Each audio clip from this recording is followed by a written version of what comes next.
नमस्कार, आप देख रहे हैं बाहू एक्सप्रेस और मैं हूं आपके साथ ऋतिका।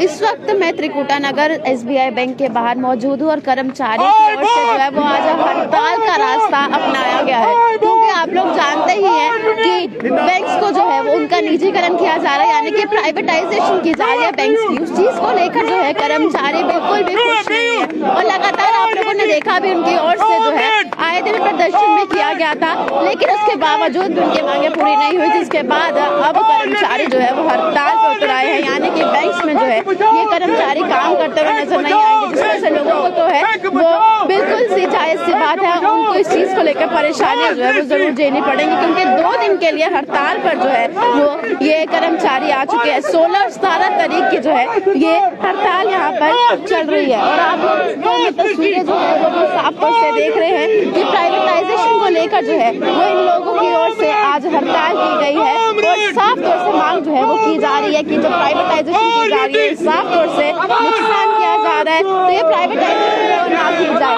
जहाँ पर मेल मेंबर्स मौजूद है उनके साथ साथ जो है वहाँ पर फीमेल कर्मचारियां भी जो है वो मौजूद है, जो इसके खिलाफ जो है अपनी आवाज उठाती हुई नजर आ रही है। चलिए इनसे बातचीत करते हैं कि आज इनको जो है वो हड़ताल का रास्ता जो है वो अपनाना पड़ा और इस चीज को लेकर जो है अभी भी कोई फैसला अभी तक नहीं लिया गया है।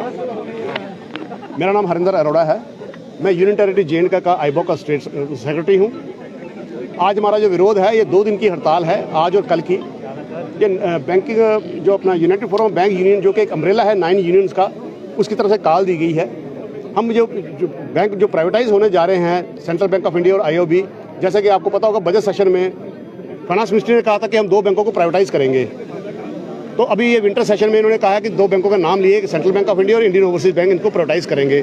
हम इसका पुरजोर विरोध कर रहे हैं। ये देश हित के खिलाफ है, देश की नीतियों के खिलाफ है। ये आम आदमी के हाथ से बैंकिंग सुविधाएं छीनने का प्रयास हो रहा है। 1969 और 1980 में हमारे बैंकों का राष्ट्रीयकरण हुआ था।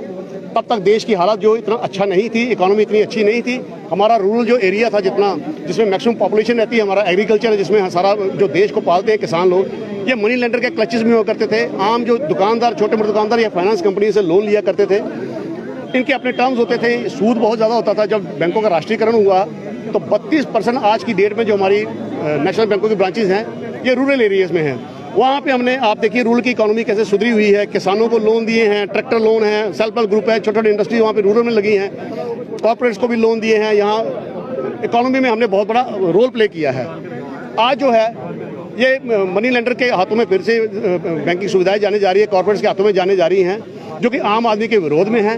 अभी प्रधानमंत्री जी इतनी योजनाएं हैं, जनधन योजना 43 करोड़ अकाउंट उसमें खुले हैं, 93% अकाउंट जो नेशनल बैंकों ने खोले हैं। मुद्रा लोन योजना, अटल पेंशन योजना, आधार सीडिंग योजना, अभी ये समनिधि योजना आई थी जिसमें स्ट्रीट वेंडर्स को हमने लोन दिया, 10,000 का मैक्सिमम लोन है। 98% जो लोन है स्ट्रीट वेंडर्स, जो टांगा वाला हो गए, जो रेडी वाला, चाय वाला, 98% लोन जो नेशनल बैंकों ने दिए हैं। प्राइवेट बैंकों में 10,000 से सिर्फ खाता खुलता है। प्राइवेट बैंक जो है ये क्लास बैंकिंग करते हैं, हम लोग मास बैंकिंग करते हैं। हमारे पास किसान भी हैं, मजदूर भी हैं, कॉर्पोरेट्स भी हैं, आम लोग भी हैं, दुकानदार भी हैं, हम सबको बैंकिंग सुविधाएं देते हैं। हमारा ये मानना है कि आज की डेट में कोई नेशनलाइज बैंक फेल नहीं हुआ है। जितने बैंक फेल हुए हैं ये प्राइवेट बैंक फेल हुए हैं। अपने पैसों के लिए लोगों को सड़कों पे आना पड़ा है। PMC बैंक देख लीजिए, ग्लोबल ट्रस्ट बैंक देख लीजिए, लक्ष्मी विलास बैंक देख लीजिए। अभी रिसेंटली यस बैंक का जो फेल हुआ है इसको स्टेट बैंक ने बेल आउट किया है। ये कॉर्पोरेट्स के हाथों में लोन होते हैं, इनके कॉर्पोरेट्स मैनेजमेंट होती हैं। आज की डेट में जितना NPA है, ये छोटे छोटे NPO से बैंक नहीं डूबते हैं, बैंक डूबते हैं बड़े बड़े NPO से। ये मैक्सिमम कॉर्पोरेट्स का NPA है।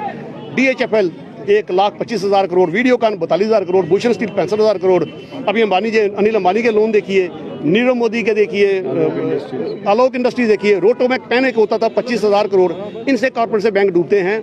जब ये बैंकों का निजीकरण हो जाएगा तो ये कॉर्पोरेट्स के हाथों में जाएंगे। इनकी अपनी पॉलिसीज होती हैं, बैंकों का NPA बढ़ेगा, फिर ये इसका राइट ऑफ कराते हैं और बैंकों का अपना जो है लोन माफ कराते हैं। आज आपकी 2 दिन की इस समय मैं आपसे जानना चाहूंगी कि सभी जो है वो हड़ताल पर आगे है प्राइवेटाइजेशन को लेकर। इस समय कितने एम्प्लॉयज जो है वो इस फैसले के विरोध पर जो है वो सड़कों पर उतरे हुए हैं? देखिए, UFBU के बैनर के तले आज की हड़ताल है, जिसमें सभी बैंक एम्प्लॉयज इरिस्पेक्टिव की वो वर्कमैन क्लास से बिलोंग करते हैं, ऑफिसर क्लास से बिलोंग करते हैं, वो सब लोग इसमें पार्टिसिपेट कर रहे हैं। और ये ऑल ओवर इंडिया 2 दिन की स्ट्राइक जो है ये UFBU की तरफ से दी गई है, जो बैंकिंग अमेंडमेंट बिल है उसके अगेंस्ट। तो अगर आपकी मांग जो है, इससे पहले भी देखा गया था आपकी ओर से जो है वो प्रदर्शन किया गया, सरकार को जागरूक करने की कोशिश की गई कि इससे जो है वो काफी नुकसान की भरपाई जो है वो हमें करनी पड़ेगी।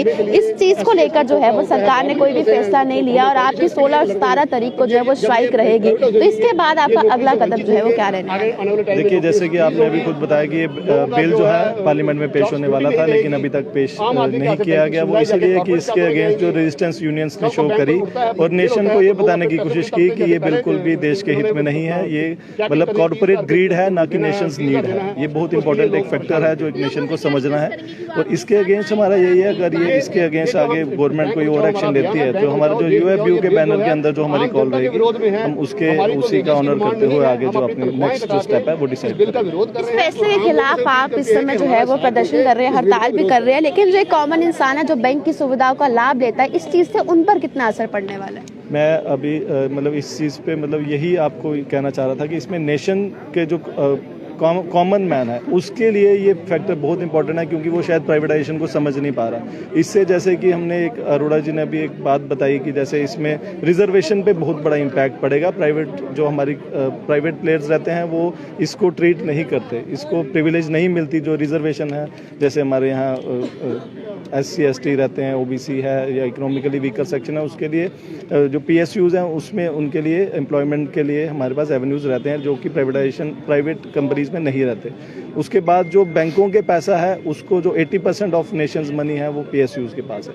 वो पैसा जो है वो सरकार कॉर्पोरेट्स के हाथ में देना चाहती है, जो कि अगेन जो है नेशन के बिल्कुल हित में नहीं है, क्योंकि जैसे अभी बात चल रही थी कि कॉर्पोरेट्स ही डिफॉल्ट, बड़े जो विलफुल डिफॉल्टर हैं बड़े बड़े कॉर्पोरेट्स ही रहे हैं। आज की डेट में कोई आम आदमी जो सरकार से पैसा लेता है वो बहुत मिनिमम है कि वो पैसा रिटर्न नहीं करता। जो कॉर्पोरेट लोन है वही डिफॉल्ट होते हैं और उन्हीं डिफॉल्ट की वजह से आज PSUs पे एक धब्बा लगाया जाता है कि they are non performer, but non performer because of those corporates. उन कॉर्पोरेट्स ने जो बैंकों का पैसा लिया और रिटर्न नहीं किया, उसकी वजह से ही उनको बाद में राइट ऑफ किया गया और वो बैंकों के प्रॉफिट में कमी आई है। तो ये समझना बहुत ज़रूरी है नेशन के लिए। तो इन शॉर्ट आपके कहने का मतलब ये है कि जिस तरह से आप इस चीज़ को अपोज कर रहे हैं, कॉमन मैन को भी जो है इसके अगेंस्ट खड़े हो जाना चाहिए। बिल्कुल, इसको समझना पड़ेगा। इसको जैसे कि आप अभी सोशल सिक्योरिटी स्कीम्स हैं, जैसे मुद्रा लोन है, स्वनिधि है, या कोई भी जो गवर्नमेंट की तरफ से कोई भी स्कीम आती है, उसमें जो मैक्सिमम जो है मेजर जो पार्ट प्ले करता है वो PSUs ही प्ले करते हैं। बिकॉज हमारी आउटरीच बहुत रूरल एरियाज तक है